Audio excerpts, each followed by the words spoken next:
नमस्कार, मैं हूं राजेश सिन्हा। दोस्तों, आज हम बात करेंगे इंटरनेशनल स्पेस स्टेशन की। आज हम बात करेंगे नासा की और हम बात करेंगे नासा के उस डिसीजन की जिसके कारण ये इंटरनेशनल स्पेस स्टेशन अंतरिक्ष से धरती पर गिरने वाला है।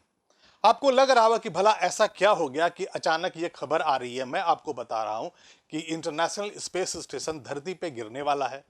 तो हुआ कुछ यूं है कि नासा ने अब ये डिसाइड कर लिया है कि अब और इस आईएसएस को अंतरिक्ष में नहीं रखा जाएगा, उसे डिसअसेंबल कर दिया जाएगा और फिर उसको धरती पर उतार दिया जाएगा। लेकिन जो उतार दिया जाएगा ये मैं कह रहा हूं, कहने में और उसे होने में बहुत अंतर होगा। जब भी उसे डिसअसेंबल करके धरती पर उतारा जाएगा तो वहां पर संभावना होगी कंट्रोल के बाहर आ जाने की और गिर जाने की। ये जो कंट्रोल से बाहर आ जाने की जो स्थिति होगी, अगर वो जरा सा भी उसकी पॉसिबिलिटी होती है तो हो सकता है कि इतना भारी इंटरनेशनल स्पेस स्टेशन कहीं किसी ऐसी जगह पर धरती में ना गिर जाए जिससे आबादी को नुकसान हो जाए। यहीं पर पूरा मसला है। हालांकि नासा के वैज्ञानिकों ने यह साफ तौर पे कहा है कि वो उसको कंट्रोल वे में धीरे धीरे एक ऐसी जगह पर गिराएंगे, ऐसी जगह पर उतारेंगे धरती पे जहां पर वहां आबादी होती ही नहीं है। तो फिर आइए इस पर एक रिपोर्ट देखते हैं और आपको पूरी जानकारी बताते हैं कि आखिर इंटरनेशनल स्पेस स्टेशन का भविष्य क्या है। गिरने वाला है इंटरनेशनल स्पेस स्टेशन। नासा यानी national aeronautics and space administration के एरोस्पेस सेफ्टी एडवाइजरी पैनल ने इस स्पेस स्टेशन को धरती पर वापस लाने की बात कही है। इसे 15 सालों के लिए अंतरिक्ष में भेजा गया था और यह अब तक काम कर रहा है और अब इसे धरती पर वापस लाने की तैयारी शुरू होने वाली है। दरअसल रूस, कनाडा और जापान समेत दुनिया के 20 देशों ने मिलकर 1998 में अंतरिक्ष में यह इंटरनेशनल स्पेस स्टेशन को भेजा था। अंतरिक्ष यात्री इस स्पेस स्टेशन का प्रयोग अंतरिक्ष में जुड़े रहस्यों को सुलझाने और रिसर्च करने के लिए कर रहे हैं और अब तक 200 से ज्यादा अंतरिक्ष यात्री इस स्पेस स्टेशन में जा चुके हैं और वहां पर अपना रिसर्च पूरा कर चुके हैं। अब सवाल यह उठता है कि आखिर नासा की क्या मजबूरी है कि इसको डीकमीशन किया जा रहा है। इस स्पेस स्टेशन को आखिर डी ऑर्बिट करके धरती पर क्यों उतारा जा रहा है? तो इसका जवाब हम सीधे नासा से ही जान लेते हैं। यह नासा की वेबसाइट पर दी गई जानकारी है, मैं आपको इसको एक्सप्लेन करता हूं आपके लिए। Why is NASA planning for the end of the International Space Station? The International Space Station program has maintained a continuous human presence aboard the microgravity laboratory for more than 22 years. यानी कि 22 सालों से ज़्यादा से ये mission वहाँ काम कर रहा है। 1998 में जब ये शुरू हुआ था। Throughout the years, NASA and its international partners have worked together to operate, maintain and upgrade parts of the station. और इस पूरे 22 वर्षों में नासा और जो बाकी जो देश हैं सब ने मिलकर इसको पूरा ऑपरेट किया और इसको संचालित किया है। The technical lifetime of the station is limited by the primary structure which includes the modules, radiators and truss structures. The lifetime of the primary structure is affected by dynamic loading such as spacecraft docking and undockings and orbital thermal cycling. NASA has committed to fully utilizing and safely operating the space station through 2030 as the agency works to enable and seamlessly transition to commercially owned and operated platforms in low earth orbit. इसका मतलब यह है कि NASA ये चाहता है कि अब हम इसे डीकमीशन कर दें और हम प्राइवेटली जो ओन, जो कमर्शियली ओन, जो इस तरह के जो स्टेशंस होंगे या इस तरह की जो फैसिलिटी होगी, हम उससे टाई अप करके अब उस पर आगे काम करेंगे। नासा अब खुद का अपना इंटरनेशनल स्पेस स्टेशन कंटिन्यू नहीं करेगा। This will allow NASA to buy the services it needs from commercial companies for microgravity research and technology demonstration while the agency explores the moon, Mars and beyond. ये होगा इसके बाद से, इसको decommission कर देने के बाद से नासा जो है वो टाई अप कर लेगा कमर्शियल कंपनी से और जो माइक्रोग्रेविटी जो रिसर्च वो करता है उसके जो उसके जो साइंटिस्ट वहां जाकर करते हैं, वो उन स्टेशन पे, उनके रिसर्च स्टेशन पे जाके वो रिसर्च कर लेगा। और जो नासा के जो एजेंसीज वाले हैं, जो उसके जो अपने जो साइंटिस्ट होंगे, वो कंटिन्यू करेंगे चांद, मंगल और उसके आगे के ग्रहों के बारे में रिसर्च करते रहेंगे। वो कंटिन्यू चलता रहेगा। Why did NASA decide to deorbit the space station instead of alternative option? आखिर उसको डीकमीशन करने का मन क्यों बना लिया गया? उसको डीऑर्बिट क्यों किया जा रहा है? धरती पे उसे क्यों गिराया जा रहा है? NASA examined several options for decommissioning of the International Space Station, including disassembly and return to Earth। यानी कि बहुत सारे ऑप्शंस के बारे में जांचा परखा गया, जिसमें एक यह था कि उसको डिसअसेंबल कर दिया जाए और उसको धरती पे गिरा दे। दूसरा है boosting to a higher orbit. दूसरा है कि जो अभी जो ऑर्बिट है, जो 400 किलोमीटर के आसपास का वो चक्कर लगाता है लो अर्थ ऑर्बिट में, उससे ऊपर कहीं और उसको भेज दिया जाए, वहां वो चक्कर लगाता रह जाए हमेशा के लिए।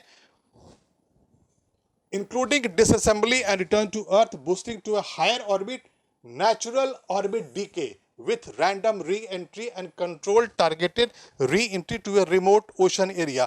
उसमें यह भी था कि आप उसको नेचुरल डिके के लिए छोड़ दें, कहीं पर भी वैसे ही घूमता रहे, धीरे धीरे वो खत्म होता जाए। और साथ में controlled targeted re-entry to a remote ocean area. और एक और रास्ता था जिसमें कंट्रोल्ड तरीके से इस स्पेस स्टेशन को धरती पे वापस गिरा दिया जाए, और नासा वही करने वाला है।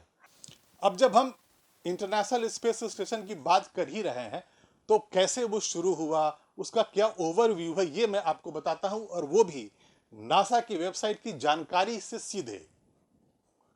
The space station was officially given approval by President Reagan and a budget approved by the US Congress in 1984। मतलब यूएस कांग्रेस ने इस स्पेस स्टेशन के लिए जो बजट अप्रूव किया था वो 1984 में किया था, और उस वक्त राष्ट्रपति थे अमेरिका के Ronald Reagan. NASA administrator James Beggs immediately set out to find international partners who would cooperate on the program। Canadians, Japanese, and many nations of the European Space Agency began to participate in the program soon after। जैसे ही America ने ये decide कर लिया, राष्ट्रपति ने हाँ कर दिया, बजट मिल गया, तो उसके बाद जो नासा के जो उस समय के चीफ थे, उन्होंने इंटरनेशनल पार्टनर्स को ढूंढना शुरू कर दिया, और उनके साथ आ गए कनाडा वाले, जापान वाले और बाकी और अलग यूरोपियन देश हैं, उन वो सारे के सारे मिल गए, और करीब 20 देशों ने या उससे ज़्यादा के देशों ने मिल करके 1998 में इसे अंतरिक्ष में भेज भी दिया। The station was design between 1984 and 1993। मतलब 1984 से शुरू हुआ था इसको डिजाइन करना, वो 1993 तक चलता रहा। Elements of the station were in construction throughout the US, Canada, Japan and Europe beginning in the late 80s। मतलब हुआ यह था कि जब इसे बनाया जा रहा था, क्योंकि ये बहुत बड़ा स्टेशन है, बहुत वजनी है, बहुत सारे अलग अलग इसमें कंपार्टमेंट्स हैं, इसके अलग अलग डायमेंशंस हैं, तो जब ये बनना शुरू हुआ तो 1984 में बनना शुरू हुआ, और 93 तक तो ये बनता ही रहा। और ये किसी एक देश की बात नहीं थी, अमेरिका ने इसे नहीं बनाया था अकेले, इसे अमेरिका, कनाडा, जापान और यूरोप के बहुत सारे देशों ने मिल करके बनाया था। और वो 80s में जो शुरू हुआ था बनाना, वो 1993 तक बनता रहा। In 1993, as the station was undergoing a redesign, the Russians were invited to participate। Agreement was made to proceed 2 phases। मतलब इन देशों के अलावा रशियन साइंटिस्ट को भी बुलाया गया था, और उन लोगों ने भी मदद की थी। मतलब यह हुआ कि दुनिया भर के सारे बड़े देशों ने मिल करके इस इंटरनेशनल स्पेस स्टेशन को बनाया और उसके बाद अंतरिक्ष में भेजा था। The ISS is the largest human made object ever to orbit earth. मतलब यह हुआ कि आपके हाथों के द्वारा बनाया हुआ, इंसानों के द्वारा बनाया हुआ, ये सबसे बड़ा ऑब्जेक्ट है जो ऑर्बिट कर रहा है अर्थ के ऊपर, यानी कि कक्षा में घूम रहा है पृथ्वी के। वो अब तक का सबसे बड़ा ऑब्जेक्ट है जो इंसानों ने बनाया है।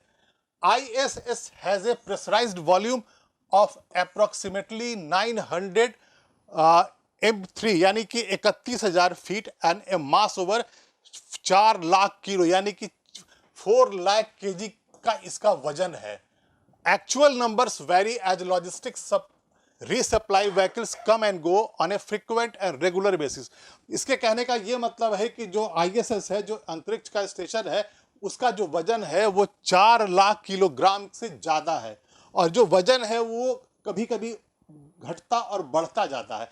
जब आप यहाँ से धरती से जब आप सप्लाई भेजते हैं तो वहाँ पर उस वक्त वजन थोड़ा ज़्यादा होता है। जब सप्लाई जो वहाँ का हो जाता है, वहाँ से लोग वापस आने लगते हैं, तो जब सप्लाई वो वापस लेकर आते हैं या फिर उसे गिरा दिया जाता है जब स्पेस में, जो उनके जो अवशेष होते हैं यानी कि जो वेस्ट होते हैं, तो उस वक्त भी थोड़ा सा वजन कम जाता है। लेकिन मोटे तौर पे आप ये कह सकते हैं कि इंटरनेशनल स्पेस स्टेशन जो है उसका जो वजन है वो 4 लाख किलोग्राम के आसपास होता है।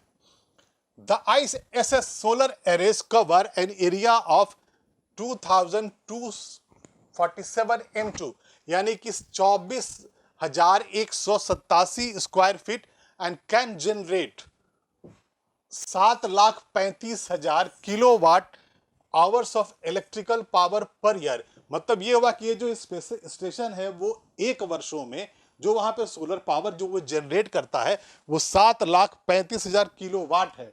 उसी से उसको ऊर्जा मिलती है, बिजली मिलती है, और उसी से वो चलता है। The ISS structure measures 109 metres यानी कि 358 feet across arrays by 51 metres यानी कि 168 feet module length from the forward end of PMA2 to the aft end of the SM. ISS orbits at an altitude of between 370 to 460 kilometre. मतलब ये होता है कि ये जो स्टेशन है वो 370 से लेके 460 किलोमीटर ऊपर हमारे लो अर्थ ऑर्बिट में चक्कर लगाता रहता है। मतलब होता ये है कि जब वो चक्कर लगाता रहता है तो किसी एक लेवल पे, एक ऑर्बिट में हमेशा नहीं रहता, कभी कभी वो नीचे भी जाता है, कभी कभी थोड़ा ऊपर भी जाता है। तो जो एक आप मोटे तौर पर कह सकते हैं कि उसका जो ऑर्बिट है वो धरती के लेवल से 370 से 460 किलोमीटर ऊपर घूमता रहता है, चक्कर लगाता है। It falls towards earth continually due to atmospheric friction and requires periodic rocket firing to boost the orbit। ये बहुत महत्वपूर्ण है। मतलब ये है कि हमें तो ये लगता है ना कि इंटरनेशनल स्पेस स्टेशन जो है वो धरती पर ऐसे चक्कर लगा रहा, लेकिन हमेशा एक ही जगह पर नहीं लगाता है। कभी कभी लगाते लगाते वो नीचे भी आ जाता है, और ऐसे में साइंटिस्ट क्या करते हैं, वहाँ पर रॉकेट से फायरिंग करते हैं, periodic rocket firings to boost the orbit. यहाँ पर वो ऐसे रॉकेट से वो फायरिंग करते हैं ताकि उसकी जो ऑर्बिट होती है थोड़ी ऊपर चली आती है, यानी कि वो मेंटेन करके रखना चाहते हैं कि 400 किलोमीटर के आसपास ही ISS जो है वो ऑर्बिट करता रहे। आइए अब वापस फिर से बात कर लेते हैं कि उसे क्यों उतारना पड़ेगा, कैसे उतारने पड़ेगा, क्या खर्चा होगा और क्या उससे मुश्किलें उस रास्ते में आने वाली हैं। 15 करोड़ डॉलर की लागत से तैयार हुए इस स्पेस स्टेशन को अंतरिक्ष की दुनिया की सबसे महंगी चीजों में गिना जाता है। ऐसे में सवाल उठ रहा है कि जब मेंटेनेंस के बाद यह स्पेस स्टेशन अंतरिक्ष में अभी भी काम कर रहा है तो इसे नासा धरती पर लाने की कोशिशों में क्यों जुटा हुआ है। दरअसल नासा चाहता है कि इसे कुछ सालों तक और अंतरिक्ष में रखा जाए, लेकिन ऐसा करने में मेंटेनेंस की जरूरत पड़ेगी। इसके साथ ही खतरे भी बढ़ सकते हैं। इसमें हजारों करोड़ रुपए का खर्चा भी आएगा, और अमेरिका ने कुछ समय पहले ही अपने स्पेस के बजट में कटौती कर दी है। इसीलिए धरती पर इसे उतारने की तैयारी चल रही है। मतलब यह हुआ कि अमेरिका ने अपनी स्पेस बजट में कटौती कर दी है। अमेरिका को लग रहा है कि जितने पैसे वो इंटरनेशनल स्पेस स्टेशन में खर्च कर रहा है उसके बगैर भी उसका काम चल सकता है, और अमेरिका इसीलिए अब स्पेस स्टेशन को डिसअसेंबल कर देगा, डिकमीशन कर देगा और धरती पे उतार देगा। अब सवाल वही का फिर से वापस आ जाता है कि जब इसे डिकमीशन करके कंट्रोल वे में ही सही धरती पर लाया जाएगा तो क्या ये गिर सकता है। नासा का कहना है कि इसे इस तरह धरती पर उतारने की तैयारी की जा रही है कि यहां पर किसी भी तरह का नुकसान न हो। हालांकि कहा यह भी गया कि इसकी लैंडिंग नासा के लिए आसान नहीं होगी। इस प्रक्रिया के दौरान अगर किसी भी तरह की लापरवाही हुई तो पृथ्वी को बहुत बड़ा नुकसान हो सकता है। डर यहीं पे है कि जब वो प्रोसेस शुरू होगा, डिकमीशन करके उसे धरती पर उतारने की कुछ शुरुआत हो जाएगी, ऐसे में अगर थोड़ी सी भी कोई गलती हो जाती है तो वो किसी आबादी वाले इलाके में अगर गिर गया तो बहुत बड़ा धरती पर नुकसान हो सकता है। अंतर्राष्ट्रीय स्पेस स्टेशन को नासा पॉइंट नेमा पर गिराएगा और वो ऐसी जगह है जहां पर सैटेलाइट्स को गिराया जाता है। अब आपका यह जानना जरूरी है कि आखिर इसे धरती पर कहां गिराया जाएगा। अगर नासा ये बात कह रहा है कि वो गिराएगा, कंट्रोल्ड तरीके से गिराएगा, तो आखिर कोई जगह तो होगी। आपने कोई जगह पहले ढूंढ रखा होगा, तभी तो आप बोलोगे मैं वहां गिरा दूंगा। तो उस जगह का धरती पे जो उस जगह का नाम है नेमा पॉइंट, पॉइंट नेमा पर उसे गिराया जाएगा। अब जब इसे पॉइंट नेमा पर गिराया जाएगा तो आपको उसकी डिटेल भी बता देता हूं वो कहां पर है। धरती की सबसे सुनसान जगह का नाम पॉइंट निमो है, जिसकी खोज एक सर्वे इंजीनियर रोजे लुकाटेला ने साल 1992 में की थी। इस जगह पर ना तो कोई इंसान है, न जीव जंतु है और ना ही कोई वनस्पति है। मतलब वहां पे लिविंग ऑर्गेनिज्म नहीं है, वहां पे जीव जंतु, इंसान, जानवर और कोई भी ऐसा प्लांट्स वगैरह नहीं है जिससे उसका नुकसान हो सके। ऐसे में इस जगह पर स्पेस में खराब हुए सैटेलाइट्स को गिराया जाता है और एक रिपोर्ट के मुताबिक यहां अब तक 100 से ज्यादा सैटेलाइट्स का कबाड़ इकट्ठा किया जा चुका है। मतलब साफ है कि जब अलग अलग देशों के जो सैटेलाइट्स खराब हो जाते हैं, जब आपको उनको डीकमीशन करना होता है, गिराना होता है धरती पे, तो दुनिया वालों ने एक ऐसी जगह ढूंढ रखी है, एक कबाड़ खाना ढूंढ रखा है अंतरिक्ष के सैटेलाइट्स को गिराने का अंतरिक्ष से, और उस जगह का नाम है पॉइंट नेमो। और वहां पर एक रिपोर्ट बताती है कि वहां पर 100 से ज्यादा सैटेलाइट्स गिरे पड़े हैं। मतलब आपको जब हो गया कि भाई इसकी अब जरूरत नहीं है, इस सैटेलाइट को हम और नहीं चलाना चाहते हैं, उसको हम नीचे गिरा देना चाहते हैं, तो दुनिया वालों ने एक जगह ढूंढ लिया है और वहीं पर पॉइंट नेमो पर 100 से ज्यादा सैटेलाइट के कबाड़ वहां गिरे पड़े हैं। यहां हजारों किलोमीटर दूर तक सैटेलाइट्स का मलबा रहता है। दरअसल पॉइंट निमो प्रशांत महासागर के बीचों बीच स्थित एक जगह का नाम है। यह प्रशांत महासागर पैसिफिक ओशन के बीचों बीच पड़ता है और यह जगह दक्षिण अमेरिका, ऑस्ट्रेलिया और न्यूजीलैंड के बीच में स्थित है। मतलब ऑस्ट्रेलिया, न्यूजीलैंड और दक्षिण अमेरिका के बीच का वो प्रशांत का इलाका है पैसिफिक ओशन का, जहां पे न तो कोई जीव जंतु रहता है, न इंसान रहते हैं, न वहां पर पेड़ पौधे होते हैं। और ऐसी जगह पर सैटेलाइट्स को गिरा दिया जाता है और नासा एक बार फिर से यही प्लानिंग कर रहा है कि इंटरनेशनल स्पेस स्टेशन को यहीं पर पॉइंट निमो पर गिरा दिया जाएगा। और अभी के लिए इतना ही। मैं फिर आऊंगा, ऐसी ही जानकारियां आपके लिए लेकर आऊंगा, लेकिन आप इस वीडियो को लाइक करें और शेयर करें। और अगर अभी तक आपने इस चैनल को सब्सक्राइब नहीं किया है तो जरूर अभी ही कर लें। तब तक के लिए धन्यवाद।